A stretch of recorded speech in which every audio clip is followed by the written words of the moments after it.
Welcome back to Point of View, where we present all the sides of a story, including yours. Tonight, we look into what's working and what's not in our schools.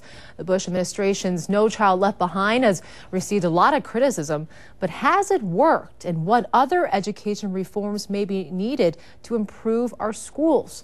Moorhead Schools Superintendent Lynn Kovash joins AM 1100, The Flag's Chris Berg, in the Hot Box. Chris? Thanks, Yvonne. Tonight in the Hot Box, I want to visit with you about, in my opinion, what I think is the most valuable resource on the planet. It's the hearts and minds of young people. And about a decade ago, No Child Left Behind Act was put forth by President George W. Bush and really became the law of the land. So tonight we want to talk about, has it left no child behind? And also, where do we go from here for the future of our education system in America? And to talk about that tonight, it's the Superintendent of Moorhead Public Schools, Lynn Kovash. Lynn, thanks for joining me this evening. First, are you a fan of No Child Left Behind? And if so, why or why not? I can't say that I'm a fan. There's some things that I really like in No Child Left Behind, but there are some things that have been really detrimental to what we're trying to do in schools. So what have you liked about it, and what would you change? What I've liked is it's put the emphasis on the achievement of the individual students and groups of students to really make sure that every student is meeting benchmarks. What I don't like is the punitive nature of No Child Left Behind and how it may label schools, districts, failures. So can you be a little more specific about that? Because I think some people may interpret that as going, oh, you know what? Typical educators, they don't really want to be based on performance. They just want to go out there and say, hey, don't hold us accountable. And you would say? I would really like to look at growth, look at how much a student has achieved in a year. But I do think the benchmarks are important. But I think they need to be held as something we're going to achieve and we want to achieve rather than something you're going to be punished for. What would some of those metrics be? Because I think that's one of the things that's tough to measure. Is you can go, okay, it's test scores, but hey, if you're a creative kid, maybe that's not the best way to get measured. So how do you look at kids as a whole, as an aggregate, and what metrics do you focus on to measure? And I think that's the big question. I don't think that's the question we have an answer for. I agree with you. We're talking about we want problem solvers, we want creative students, and yet we're taking a paper pencil test to measure them, or we've made it a computer test, which is just a paper pencil test on computer. We really don't have a good metric for creativity. So, you know, we have the achievement. We do have tests that will measure growth, how much you've achieved in a year, and to make sure that our students are growing and learning. But I do think that is something that needs to be looked at. I think you brought up a key point that we bump up against, meaning, look, the agrarian society is over, the industrial revolution is over. I think you've got to be entrepreneurial in this 21st century to be successful, which is part of being creative, and how do you measure that? One of the key components, I think, is starting to maybe change this education system to make it successful in the 21st century. Recently, Bill Gates was asked this question. As you know, his foundation is investing a lot of money in education. And they said, if there was one thing that you would focus on to really transform education and help the kids for the 21st century, what would that be? I'm going to pose the same question to you, but first, this is what Bill Gates had to say. You could change something about the structure of American education, the system. What would it be? If I was in charge of a school district, it'd be about hiring the best teachers and how do you get them to learn from each other and how do you make sure you're bringing the really good ones in.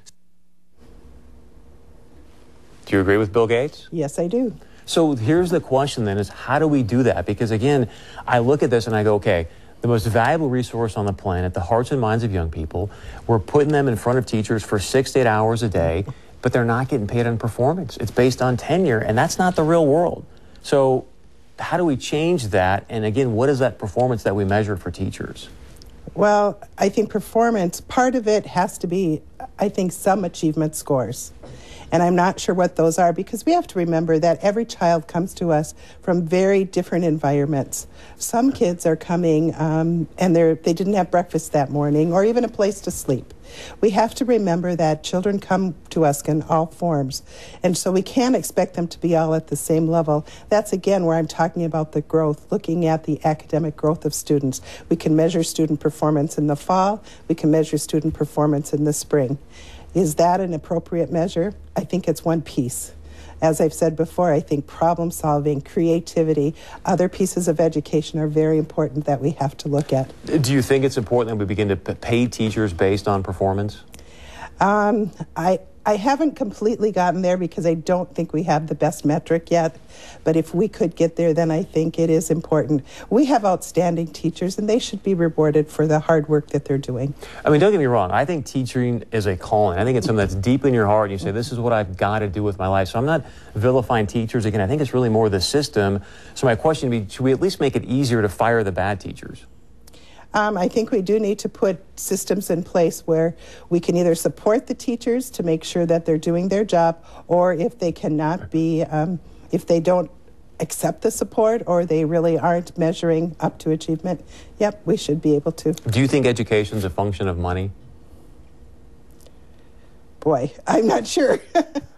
And here's why I ask, because right now, the United States of America, we spend more per pupil than any country on the planet, yet we're 16th in reading, 23rd in math, 31st in science. It's hard to say that education's a function of money. Right. I think it's not. We need to have funding in order to keep our schools going, to be able to pay our teachers, to be able to have programs for our students. But it's not the only thing. I think it is that, and the thing we focus on in Moorhead, that effective teacher in front of every student. Lynn, thanks for being in the Hot Box tonight. I appreciate it. Again, Lynn Kovash, Superintendent of Moorhead Schools. Here's my challenge to you tonight. You know, there's an old African proverb, it takes a village to raise a child. And I want to ask you, are we really truly serving the most valuable resource on the planet, or are we failing these future generations? I just talked to Lynn about the function of money. I don't think education is just a function of money. We've got to figure out a way to go out there and get the best teachers in front of this most valuable resource. If that means getting rid of the worst, let's do it. If it means paying them more money, let's do it. But part of this is a social value. Look at our teachers. Again, they're making maybe 50 grand a year, spending 6 to 8 hours a day in front of this most valuable resource. But we're paying Will Smith $20 million to spend 6 months on a movie set?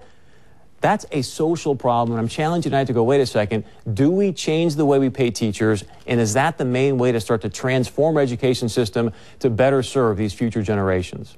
Yvonne, back to you.